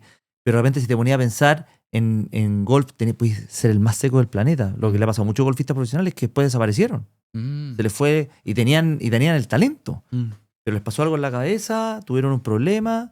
Bueno, el mismo Tiger Woods. Sí, pues, Tiger Woods. Que al final, después de que lo pillaron, después de esto, lo otro, se fue y el talento lo tiene. Pero igual es seco. No, sí, igual sí. Entonces, eso uno. Lo segundo, lo tercero, es que los mejores tiros de toda la historia han venido siempre después de un mal tiro. ¿Qué quiere decir esto? Que te puedes ir para los árboles. ¿Tuyos o en general? No, en general de todos los golfistas. Si tú ves, los mejores tiros de Tiger Woods son desde un bunker, son desde alrededor del green, son el tiro más icónico de Tiger Woods en un par 3 en el Master, que no le chuntó al green, sino que se fue afuera. Y de afuera la metió. Entonces, ¿qué te quiere decir eso? Que tú te puedes mandar muchos condor o algo, pero después puede venir el mejor tiro de tu vida. Entonces, toma algo que realmente las cosas malas uno dice, no, pero no, después de ahí puede venir el mejor tiro de tu vida. Entonces eso, bueno, y también el tema que comentaste tú, que uno le saca la foto a una persona jugando golf. O sea, te lo describe tal cual. Cuando yo entrevisté a Felipe Aguilar en mi podcast, el golfista profesional, también dijo, oye, él hace negocios solamente con golfistas. Sí, eso lo escuché. Solo con golfistas, porque no solamente de negocio de golf. En teoría es un deporte de gente honrada. Sí. O es muy fácil entender quién es honrado y quién no. Sí. Y tú al tiro, ¿cachai? No, el gallo que mueve la pelota, que la acomoda, así que nadie se dé cuenta. O podéis mentir en la tarjeta. En el score, sí, la tarjeta. En el tenis sobre arcilla voy a hacer lo mismo. O sea, decís que fue larga. Claro. Pasáis el pie y, oye, ya pasó nomás. ¿Cachai? Entonces, y lo otro también, que compites contra uno mismo. Claro.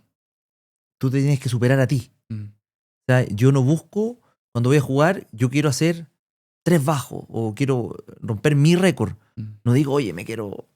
Hay campeonatos que uno compite con el otro, pero cuando tú vas a jugar este deporte, quieres mejorar a ti mismo, quieres mejorar tu juego, tu récord. Entonces eso es algo... Eso igual es como estar en la frontera de querer mejorar mucho personalmente, pero al mismo presionarse infinito. ¿Cómo manejáis eso? Lo que pasa es que uno tiene que que dar todo lo que está en tu alcance. Y uno tiene que entender también, porque tú una de las cosas, uno de los trabajos también que he hecho para el autoconocerme es leerme la carta astral. Ahí nos vamos. Ahí me asusta esa weá. No, es que ahí lo que pasa es que la carta astral no te dice, oye, Gonzalo, tú te vas a ganar el kino mañana, tú vas a ser un empresario exitoso. No, te describe cuáles son tus fortalezas, cómo manejar ciertas situaciones. Entonces, ¿qué es lo que me dijo a mí la carta astral? Que uno de repente, eso, da el 100% todos los días, sí, pero da el 100% de lo que estás preparado para ese día. Si tú estás, uno de repente anda al 30%. Sí. Da el 100% de ese 30%. No. No del 100 del 100, pues si no dejes de hacer lo que tienes que hacer, sí, aunque esté al 30. Como que ese es el mensaje de... Entonces, que no te sobreexijas mucho, porque eso te termina perjudicando. Entonces también el saber qué es lo que uno es capaz, porque ¿qué es lo que pasa? Ya uno se puede autoexigir mucho, pero también uno tiene que ser... Yo de repente digo, ya, este tiro no lo sé hacer. Y más encima lo voy a hacer en un campeonato. No. Juego a buena y después sigo para adelante y ojalá me pueda mandar un buen tiro para salvar el par. Pero me pongo a hacer cosas que yo no sé que no las sé.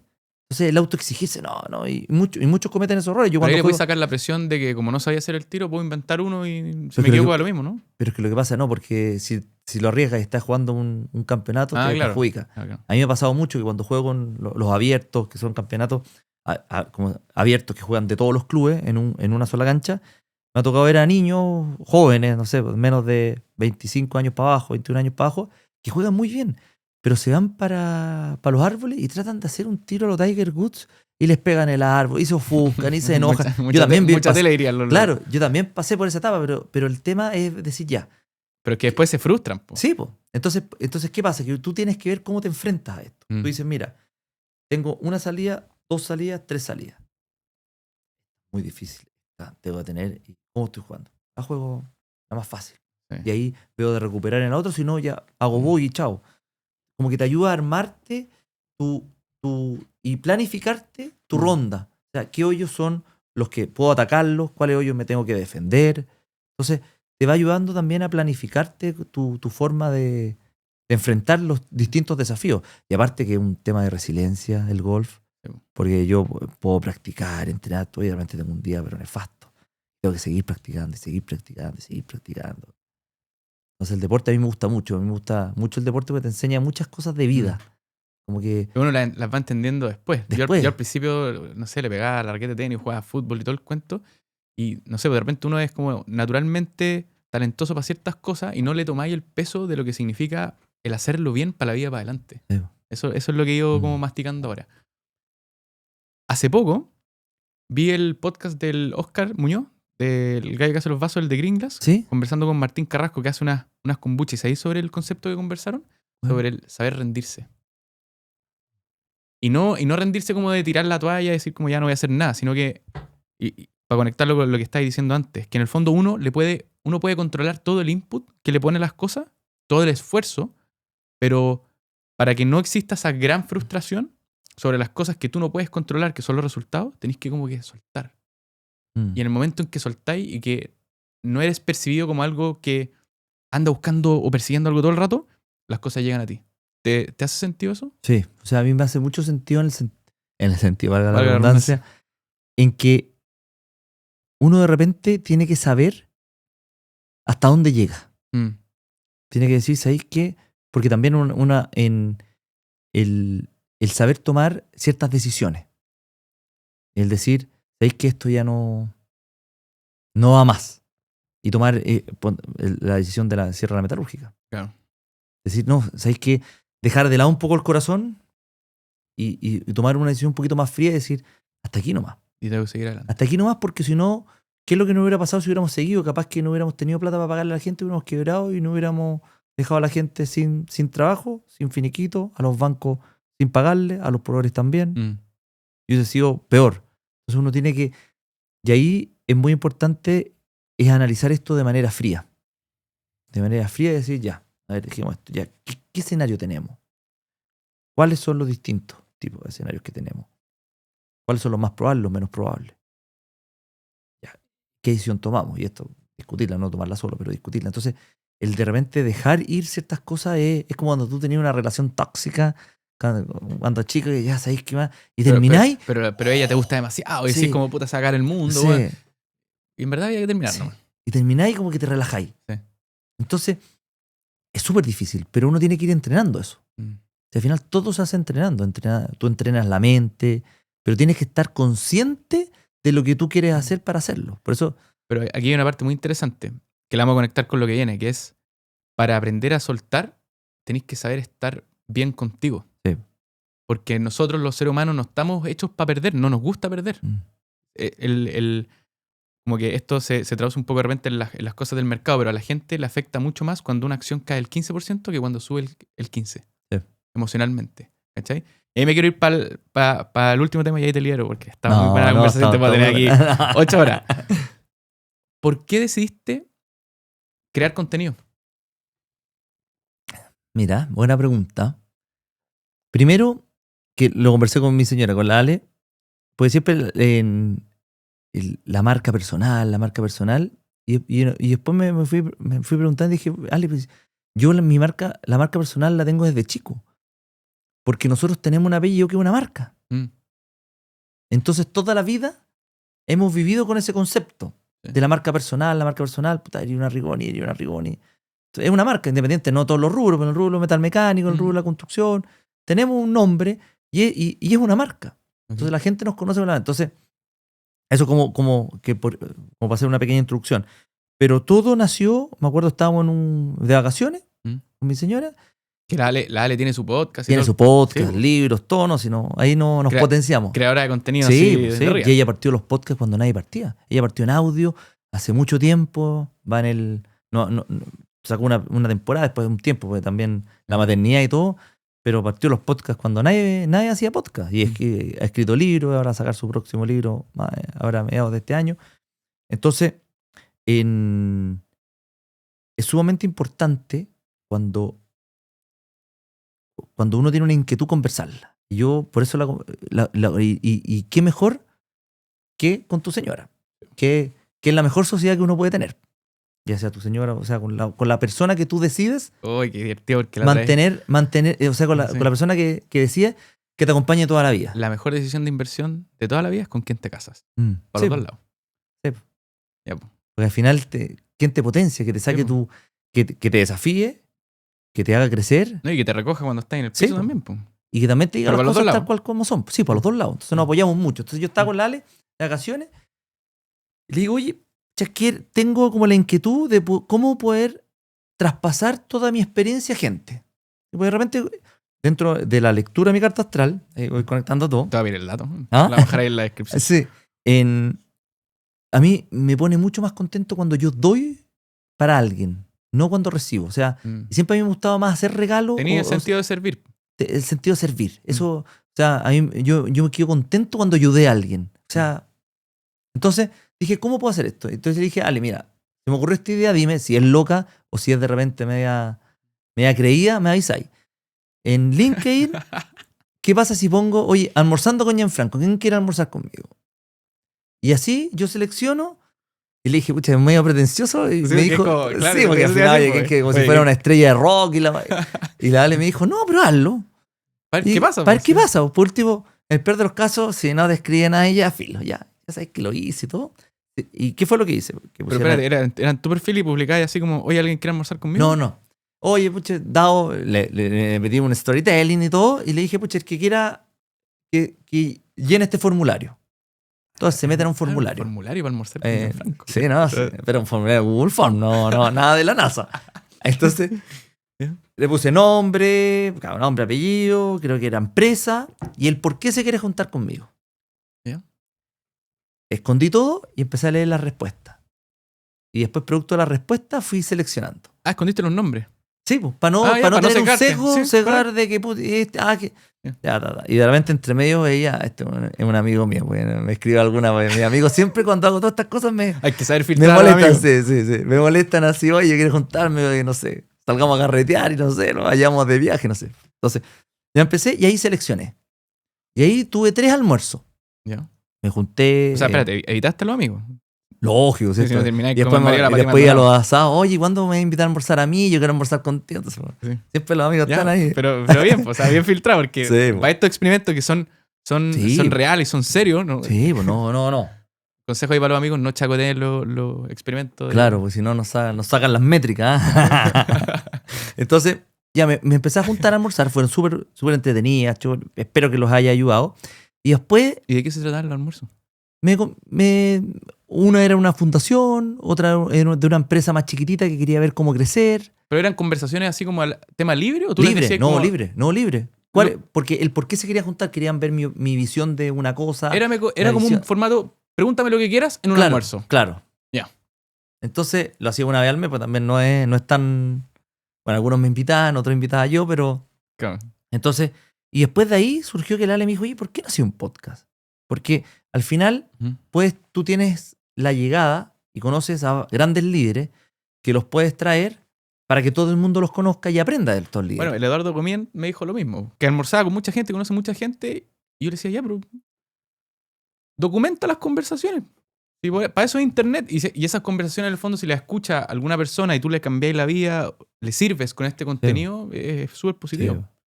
¿Ya? No, y entonces, y ahí dije, ya, el podcast, ya, va a hacer un podcast, ¿cómo lo hago? Todo. Entonces la Ale ahí ya tenía su podcast que lo tenía en audio y lo quería pasar a ¿Tú querías el video? estudio. Sí, yo quería, a ver, si dije, Ale, vamos a hacer una cosa, hagámosla bien.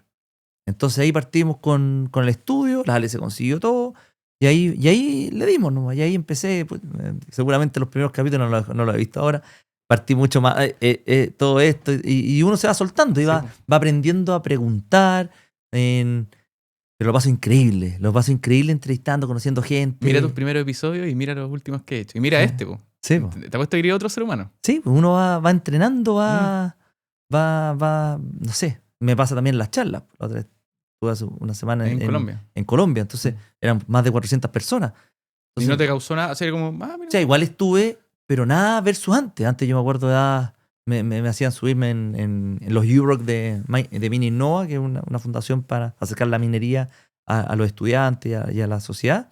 Claro, de repente me tocaban unas charlas y me ponía nervioso y eran menos gente, pero ahora Sí, po. un poco, que no ponerse nervioso no es normal, Mm.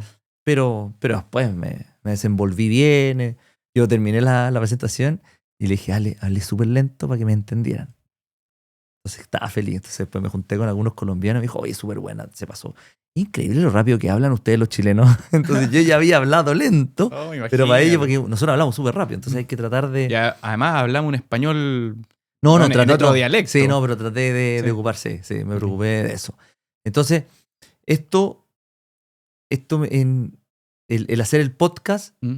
y todos me preguntan, ¿y cuál es tu finalidad? Sí, pues. No tengo finalidad. No. Hoy por hoy no tengo, como de guata. Pero espérate, ¿se partió llamando al tiro líderes con propósito? Sí. Pero teníais claro igual cómo era el objetivo, que era juntarte con algún líder y que tuviesen una conversación y que esa conversación le entregara enseñanza a alguna Claro. persona. O sea, ver un poquito más el lado B del líder, ver Claro. cómo piensa, Yo cómo tenía ve el súper buen invitado. propósito. Tenía, bueno, Sí. Don Francis, Don Francés. que te terminó entrevistando. que me terminó entrevistando, así que ya lo voy a entrevistar de nuevo. Ya. ¿Estás nervioso cuando...? Sí, pues imagínate. Estaba nervioso encima que... Esa es la marca personal. O sea, está Sí, Mr. pues. Beast, Don Sí. Francisco. Sí, pues, entonces llegó, que esto, que lo otro, que... Me decía, tenía poco tiempo cuando lo entrevisté yo, entonces yo ya, esto, está nervioso ya, ¿no? Después empezó esto, ya, ¿cuánto queda? Y como que puso su... Y además son secos, o sea, nosotros no somos expertos en que nos pregunten y No. así como el ida y vuelta rápido, pero a un gallo como Don Francisco tú le preguntas y te puede quedar mirando así con cara de... Sí, pues. Y te contesta lo que él quiere. Sí, pues. No, de repente, claro, ¿O sí. no? Yo no sé, todavía no he entrevistado a un político. Un político yo creo que debe dar Debe vuelta ser a la... imposible. Debe claro. ser imposible. Terminas Que ir enredado por un tú, lado así. y después chuta ya. ¿Para qué te iba a preguntar? O sea, ahí el manejo que tienen de dar vuelta a las cosas y no contestar lo que tú... ¿Cuál es el Pero- episodio que más te ha gustado de los que hay hecho? De los que he hecho... El de Pedro Carcuro me gustó mucho. Mm. Pues también hay una historia con mi familia. Era muy, muy amigo mi nono. El de Felipe Aguilar también. Me ha gustado mucho. Sí lo vi. Porque a mí me encanta el golf. Sí, po. Pero lo he pasado bien en todo. O sea, es que Mm. todo es muy simpático. ¿El cuál me Mm. gustó a mí también? El que hiciste con Hernán Levy. A pesar de que Hernán Levy sí. no habla mucho, No, sí, bueno, sí. Pero la historia es muy buena cuando Muy cuenta buena. este rally que creo que parten en Pekín. Pekín, sí. Y tenían que terminaban como en Europa. Y el trayecto era súper largo y contaba como Todo lo que le había pasado. todo lo que le había pasado, que tenían que dormir ahí con su copiloto y arreglar Una la historia caja. bien. No, eso Bueno. también es de resiliencia, de estar Sí, preparado. Se prepararon, creo que 1 o 2 años antes. y fueron Están ahí. en un auto viejo. Po. Sí, en ¿Cachai? un Ford era un taxi Ford del Sí, po. antiguo. ¿Cuántos Sí. episodios he hecho? Ya voy en el 23. Estás en el 1% del mundo. Estoy en el 1% del ¿Viste? mundo. No te has rendido. No me he rendido. No, si una de las cosas que yo soy machaca. Sí. Yo soy machaca. Lo mismo para aprender golf. Un verano Ujú. que era handicap 18 y terminé 8. Porque jugaba creo que 36 yo al día. Y le daba. Eso ya da lo mismo si eres bueno. Si tenías una persona tan esforzada al lado, se monta a ganar igual. Sí, Porque pues al final. las repeticiones hace todo. Ya, sí, pues el darle, el ser perseverante. Como que uno de repente. Y lo chistoso es que uno se ve pésimo haciendo eso porque eres malo nomás. Po. Entonces eres tú contigo nomás dándole lo mismo que cuando yo partí el podcast, ¿cachai? El episodio 1. Ya, ¿de qué vamos a hablar? Y aquí invité al Vito Villalobos, un muy amigo mío, que es seco para hablar. Y yo no soy tan bueno para hablar. Entonces, puta, agarremos confianza, po, ¿cachai? Y hoy día Sí. ya, episodio 40 y... ¿Cuánto estamos? El 44, hablo un poco mejor. ¿Cachai? Es lo mismo. ¿Con qué soñáis en tu podcast para adelante? ¿Cuál es tu sueño? ¿De qué? ¿De invitado o de qué No, quiero como que...? en general, como para dónde crees tú que va. Mira, yo creo que a mí me gustaría que mi podcast se escuchara en más partes del mundo. O sea, ¿Cachai? y poder ir a entrevistar a otras partes del mundo a gente. Ujú. Yo creo que ¿Mundo poder... hispanohablante? Sí. Ya. Que a mí el inglés puta, es una de las cosas, es una de las tareas que tengo, que todavía no me lo he hecho, de hablar bien inglés, de hablar fluido. O sea, pues para tener una conversación así tenéis que manejar el inglés. Porque te hace un par de comentarios y si no los aprovecháis para que sea para la audiencia Interesante. interesante, pues te quedas ahí. Mm. Entonces, todavía no me. O sea, preguntar en inglés no. Acá hicimos un episodio en inglés ¿Sí? con el ex team leader del equipo de Hyundai, del WRC, que a mí me encantan los autos. Ya. Vino para acá, por un belga. Lo trajo una invitada al podcast que vino para acá. Y yo, ¿qué le voy a preguntar y cómo voy a hablar con él? Porque además el belga está entrenado para contestar lo justo y lo necesario. Y tiene un inglés no tan prolijo. Entonces está... ¿Y qué hiciste? Nada, me tiré nomás. ¿Te tiraste? Sí, le hice las preguntas y sobre su vida y todo el cuento y anduvo bien. ¿Sí? Sí, lo pasó bien. Alan Penas se llama. Mira. El único episodio que tengo en inglés, pero fue un desafío. Pues. Y después que lo escuchaste, ¿te diste cuenta si No, lo escuché. estaba bien? Lo escuché hasta la mitad cuando ya lo terminé de editar. Así que dije, aquí hay algo. Aquí hay algo. Así que si quería hacer podcast en inglés, igual hoy día creo que la inteligencia artificial te dobla hasta Sí. el lenguaje, pero en el fondo el acceso al invitado es lo entretenido, pues, ¿cachai? Que no sé, el día de mañana pues hay, imagínate, líderes con propósito. Gianfranco Arrigoni, Mr. Beast. Sí. Una locura. Claro, pero hay que entrenar porque lo que pasa es que, ¿qué es lo que me pasa a mí con otro idioma? Es que no logro, Tus pensamientos. no, los pensamientos y no logro poder conectar realmente con la otra persona, porque yo, para poder conectar, ¿En qué sentido? en el sentido de lo que estamos hablando, porque cuando yo estoy entrevistando, yo estoy, y ahí al tiro estoy viendo, esta pregunta la voy a hacer por acá, empiezo al tiro a andar todo, entonces, si tengo que estar escuchándolo en inglés y dice alguna palabra que no, que no lo entiendo, me voy para allá y pierdo la pregunta y pierdo, que igual tengo siempre las preguntas, pero de repente se van por un lado, de repente me voy yo por el otro lado, van saliendo temas que no los tenías previstos, entonces hay que manejarlo, pero ya lo voy a hacer, ya. Es práctico. Sí, es práctico, al final, pero me gustaría eso, a mí, no sé si un referente, para mí que me gusta harto de los Otrava, no sé si lo conocí. Lo he visto, pero no he escuchado su podcast. He visto los reels. Sí. Que es como no sé si es un colombiano o un mexicano. Mexicano. Sí. Pero habla en general como de negocio y habla de todo porque entrevista a Cracks, se llama Cracks su podcast. Entonces, siempre como que veo qué es lo que está haciendo, porque al final esto un libro que siempre recomiendo es Roa como un artista. ¿Sí? Las cosas ya están todas inventadas. El de, ¿cómo se llama? Tiene 3 libros. El Roa como un artista, el Show Your Work, muestra tu trabajo, y el otro es uno azul. No puedo acordar el nombre. Que son súper buenos. Entonces, al final, está todo realmente las cosas que uno dice, las cosas que... Claro, vais Es, sacando ideas. es importante tener buenos referentes. Sí, po. ¿Cachai? A mí me gusta, por ejemplo, no tengo ese nivel de improvisación ni de conversación, el Joe Rogan, el pelado, el gringo. 3 episodios, 4 episodios con Elon Musk, una locura, ¿cachai? Claro, ¿cuánto duran eso? 3 horas. 3 horas. No, nosotros hacemos 1 hora y media, 1 hora 45 y nos cansamos, quedamos tirados en el piso, ¿cachai? Este gallo no, se manda 3 horas y media, 4 horas ese. Y el otro que me gusta mucho es el Chris Williamson, que tiene un podcast que se llama Modern Wisdom, que es el... Creo que es inglés. Y el tipo antes trabajaba haciendo como fiestas nocturnas, cosas así, y después decidió irse por un camino de crecimiento personal así súper agresivo, y hoy día entrevista también Top Voices en el mundo en general. Tiene una entrevista muy buena con Naval Ravikant, que a mí me encanta porque es como una especie de filósofo billionaire del mundo tech, que es un gallo que piensa súper claro. Y también está el podcast que lo recomiendo, el de Steven Bartlett, The Diary of the CEO. Sí, pues, el de CEO, sí. Y está también este otro que probablemente a la Ale le gusta, el de Jay Shetty, el On Purpose, que creo que era este gallo que se hizo monje y después hizo su podcast. Mira. Ahí uno tiene los referentes. Sí, ¿y tú qué querís para tu podcast? ¿Qué estáis? Hacer por lo menos 100 episodios. Ya, llegar al... Y en el 100, ver para dónde va. Pero vamos, viento en popa. Sí, pues, ¿y hay cuánto? Este es el 44. 44. Duplicamos el 21. Sí. Podría haber sido el 46 este. ¿Por qué? Valentino Rossi, ¿o no? De Doctor, ¿verdad? ¿Viste? ¿Tú cachai que cada vez que corría Rossi, que ya no corre, en el pueblo de Rossi tocaban una campana y la gente se paraba la pego y veían las y siempre el de Felipe Aguilar es el 18. Por 18 años. Cuando puedo hago... El toque, ¿viste el toque ahí con los episodios? Para que los números estén cuadrados.